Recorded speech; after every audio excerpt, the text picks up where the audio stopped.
कर्तव्य माच नरन कार्य मकर्तव्य मनाचरन तिष्ठति प्रकृताचार्य स आर्य इति उच्यते।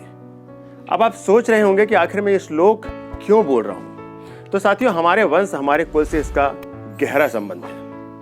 हमारे और हमारे तुल्य सारे समाजों, सारे समुदायों को आज जिस हालात पे लाकर के खड़ा किया गया है, उसका बहुत बड़ा कारण भी यही है, जिसकी गहराई में अक्सर हमारा ध्यान जाता ही नहीं है। साथियों, सस्पेंस दूर करता हूं। आज मैं बात करूंगा आर्य और अनार्य की, जिसका संबंध वर्ण व्यवस्था से बनाकर हमारे समाज को इसके दुष्परिणामों को भुगतने के लिए सदियों से मजबूर किया जा रहा है, और हम उन दुष्परिणामों को भुगत भी रहे हैं। तो दरअसल आर्य और अनार्य है क्या, इसकी सच्चाई क्या है? चलिए इसका डीएनए टेस्ट करते हैं और मनुवादियों की साजिश का पर्दाफाश करते हैं। साथियों, आप देख रहे हैं टीके एवरीथिंग चैनल और मैं हूं दिलीप बावरिया, कट्टरपासी।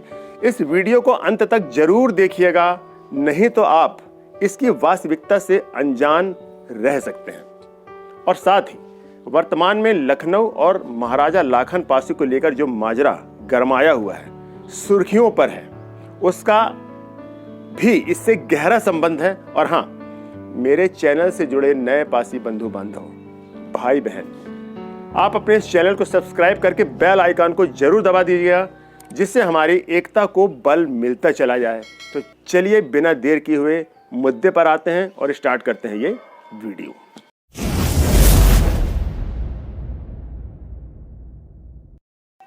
प्रारंभ में आर्य शब्द का अर्थ किसी जाति अथवा वर्ण से नहीं, बल्कि इसका नैतिक अर्थ यह था कि किसी भी वर्ण अथवा जाति का व्यक्ति अपनी श्रेष्ठता अथवा सज्जनता के कारण आर्य कहे जाने का अधिकारी होता था। महाकुल कुलीनार्य सभ्य सज्जन साधवा, अमर कोश से लिया गया श्लोक है। अर्थात आर्य शब्द का प्रयोग महाकुल, कुलीन, सभ्य, सज्जन, विद्वान, विज्ञ अथवा वीर व्यक्ति या व्यक्ति समूह के लिए किया जाता था, ना कि किसी जाति विशेष के लिए।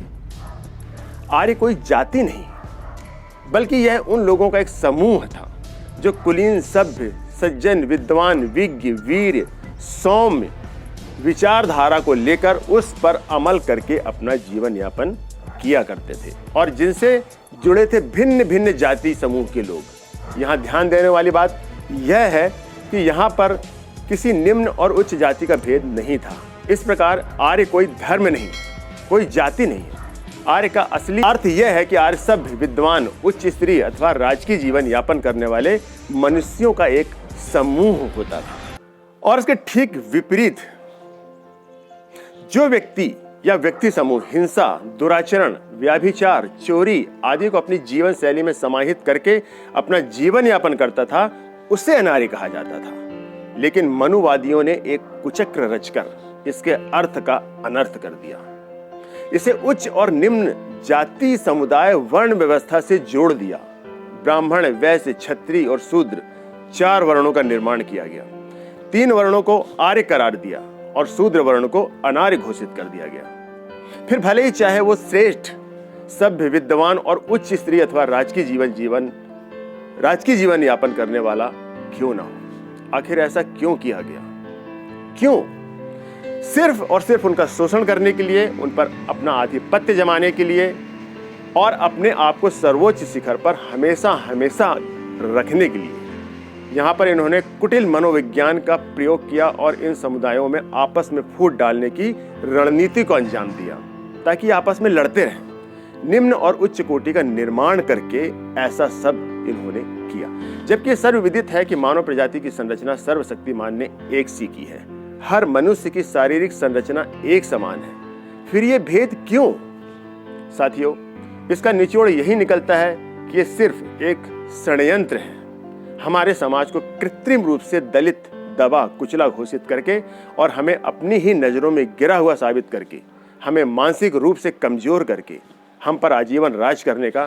तो साथियों, हमें इनके द्वारा हमारे समाज के लिए रचे गए ऐसे षड्यंत्रों और ऐसे कुकृत्यों को समझना है, अपने आप को जागरूक करना है और इनकी आशाओं पर, इनकी साजिशों पर पानी फेरकर अपने समाज को उस मुकाम पर ले जाना है जिसके हम वास्तविक हकदार हैं। जिसकी सबसे पहली सीढ़ी है हमारे समाज की एकता। जी हाँ, हमारे समाज की एकता यानी पारसी समाज की विशाल सेना, जिसके सामने बड़े से बड़ा दुश्मन भी टिक नहीं पाएगा।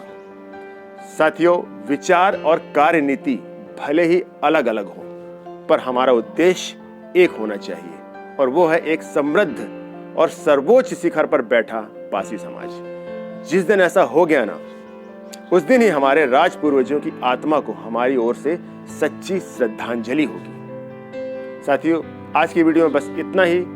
यदि आप मेरे विचार से सहमत हैं तो कमेंट बॉक्स पर जरूर लिखिएगा, और यदि कुछ कमी है तो वो भी जरूर बताइएगा, क्योंकि आप सबके सहयोग से ही मुझे संबल मिलता है। अगले वीडियो में आपसे फिर मुलाकात होगी।